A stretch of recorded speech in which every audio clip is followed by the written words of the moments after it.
आदि मानव को शिकार के लिए वन्य जीवों से निरंतर संघर्ष करना पड़ता था। मानव की इसी संघर्षशील प्रवृत्ति के कारण ही ऐसे बहुत से खेलों का उद्गम हुआ जिनमें चुस्ती फुर्ती और शारीरिक क्षमता की अत्यधिक आवश्यकता पड़ती थी। अतः इन्हीं खेल रूपी माला की सुंदर कड़ी है खो-खो। खो-खो एक ऐतिहासिक खेल है जिसका संभवतः किसी भी रूप में आदिकाल के मानव की जीवनचर्या से उद्गम हुआ है। प्रायः सभी प्राचीन खेलों में मानव प्रवृत्ति कहीं न कहीं अवश्य झलकती है, फिर चाहे वो कबड्डी हो, कुश्ती हो, मलखंब या खो-खो ही क्यों न हो।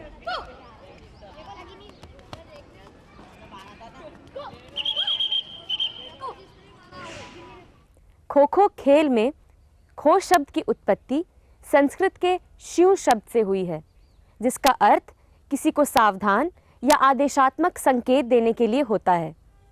खो-खो में खो शब्द का अर्थ होता है उठो और आक्रमण करो।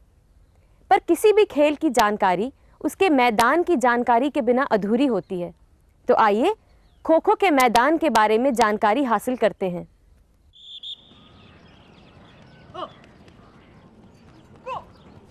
खो-खो में सीनियर और जूनियर खिलाड़ियों के मैदान का परिमाप समान ही होता है, लेकिन सब जूनियर और मिनी खिलाड़ियों के मैदान का माप सीनियर और जूनियर खिलाड़ियों के मैदान के माप से भिन्न होता है। इनमें महिलाओं और पुरुषों का मैदान समान होता है।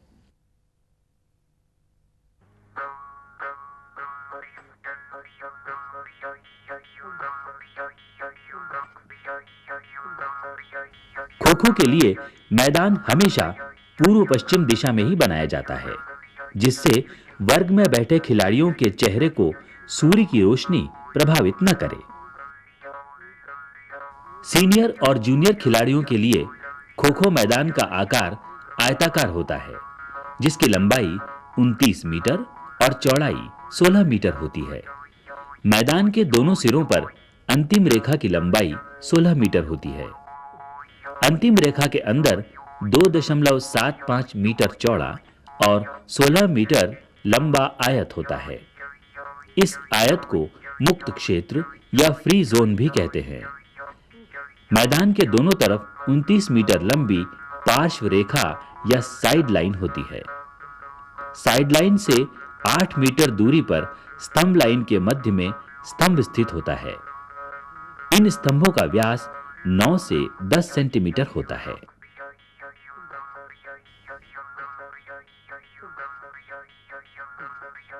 स्तंभ भूमि से 120 सेंटीमीटर से 125 सेंटीमीटर तक ऊंचे होते हैं।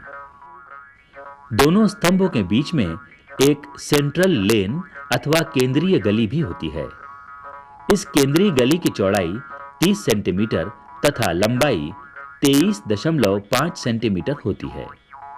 ये क्रीड़ा क्षेत्र को 2 बराबर भागों में विभाजित करती है। स्तंभ रेखा के समानांतर 8 क्रॉस लेन होती हैं। स्तंभ रेखा से इनकी दूरी 2.50 मीटर तथा 2 क्रॉस लेन की दूरी 2.30 मीटर होती है। सभी क्रॉस लेन 16 मीटर लंबी तथा 30 सेंटीमीटर चौड़ी होती हैं।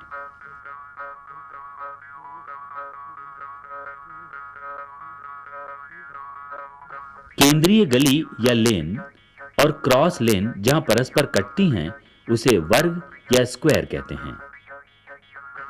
वर्ग की प्रत्येक भुजा की लंबाई 30 सेंटीमीटर होती है। अतः केंद्रीय गली पर कुल 8 वर्ग होते हैं। एक वर्ग से दूसरे वर्ग के मध्य का अंतर 2.30 मीटर होता है। क्रीड़ा क्षेत्र के चारों तरफ 1.50 मीटर चौड़ी लॉबी होती है। क्रीड़ा क्षेत्र के दोनों तरफ की अंतिम रेखाओं की लॉबी के बाहर दोनों टीम के खिलाड़ियों तथा टीम के अधिकारियों के बैठने हेतु स्थान सुनिश्चित होते हैं। मैदान की प्रत्येक रेखाओं की चौड़ाई 3 सेंटीमीटर से 5 सेंटीमीटर तक होती है, जो मैदान की लंबाई चौड़ाई दोनों में शामिल होती है। मैदान की साइड लाइन की लॉबी के बाहर टाइमकीपर तथा स्कोरर के बैठने के लिए व्यवस्था होती है। इसी तरफ की लॉबी में प्रवेश क्षेत्र या एंट्री जोन होता है, जहां से धावक खिलाड़ी प्रवेश करते हैं।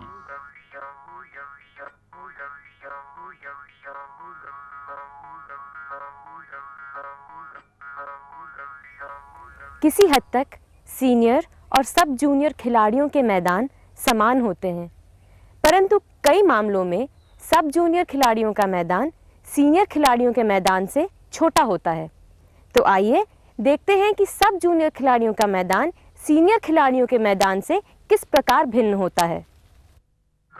सब जूनियर और मिनी खिलाड़ियों के मैदान की लंबाई 25 मीटर तथा चौड़ाई 14 मीटर होती है। आयत अर्थात मुक्त क्षेत्र की लंबाई 14 मीटर और चौड़ाई 2.55 मीटर होती है। सब जूनियर खिलाड़ियों की केंद्रीय गली की लंबाई 19.9 मीटर तथा चौड़ाई 30 सेंटीमीटर होती है। क्रॉस रेखा की लंबाई 14 मीटर और चौड़ाई 30 सेंटीमीटर होती है। स्तंभ रेखा से क्रॉस रेखा के मध्य दूरी 2.10 मीटर होती है, लेकिन एक क्रॉस रेखा से दूसरी क्रॉस रेखा तक की दूरी सिर्फ 1.9 मीटर होती है। सब जूनियर खिलाड़ियों के मैदान में वर्गों की संख्या 8 होती है, जो 30 गुणित 30 सेंटीमीटर के होते हैं।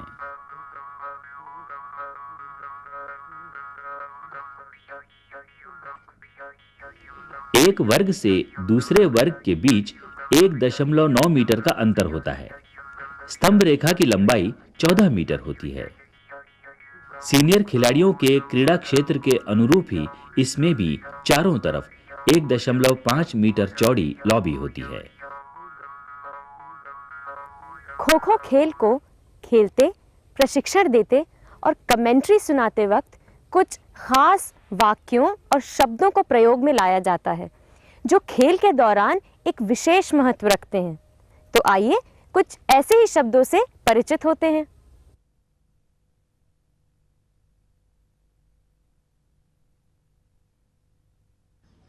वर्गों में बैठने वाले खिलाड़ियों को अनुधावक या चेजर कहते हैं। दौड़कर धावक को छूने वाले खिलाड़ी को सक्रिय अनुधावक या एक्टिव चेजर कहते हैं।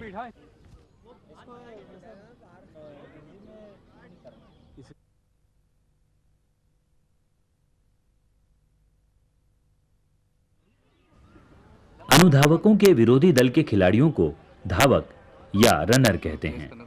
इनकी संख्या 9 होती है। ये 3-3 खिलाड़ियों के समूह में क्रीड़ा क्षेत्र में प्रवेश करते हैं।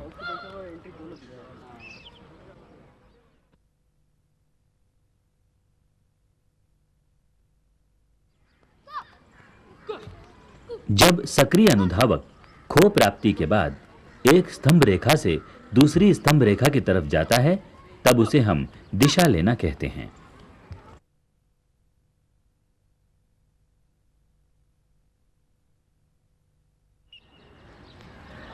खेल के दौरान धावक के दोनों पैर जब सीमाओं के बाहर भूमि पर स्पर्श करते हैं, तब उसे मैदान के बाहर माना जाता है और उसे आउट घोषित कर दिया जाता है।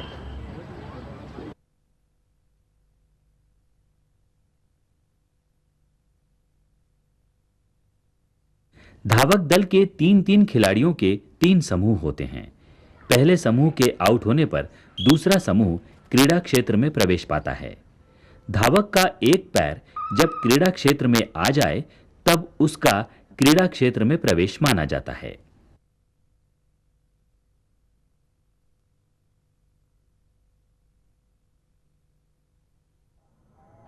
ये एक ऐसी सकारात्मक रेखा के रूप में जानी जाती है जो अनुधावक के कंधों के मध्य से होकर गुजरती है।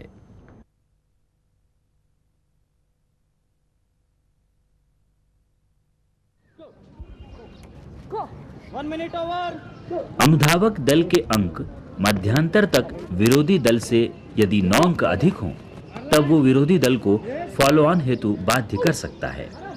अर्थात मध्यांतर के बाद विरोधी दल को पहले चेजिंग के लिए कह सकते हैं, लेकिन इस टीम को चेजिंग का अधिकार भी पूर्ववत बना रहता है।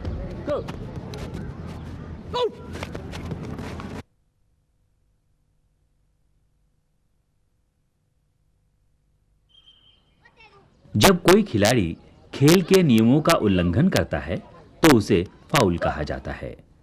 खो-खो में फाउल दंडानुसार सक्रिय अनुधावक को अपनी दिशा बदलने के लिए कहा जाता है।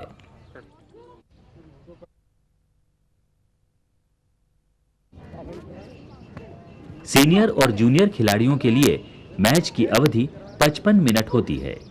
एक मैच में 4 पारियां होती हैं। प्रत्येक पारी की सीमा 9 मिनट होती है।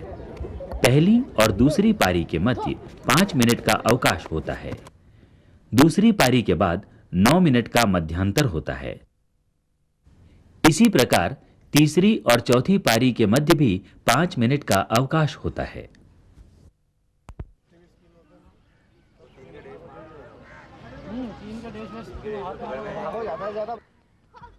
सब जूनियर और मिनी खिलाड़ियों के लिए मैच की अवधि 40 मिनट होती है।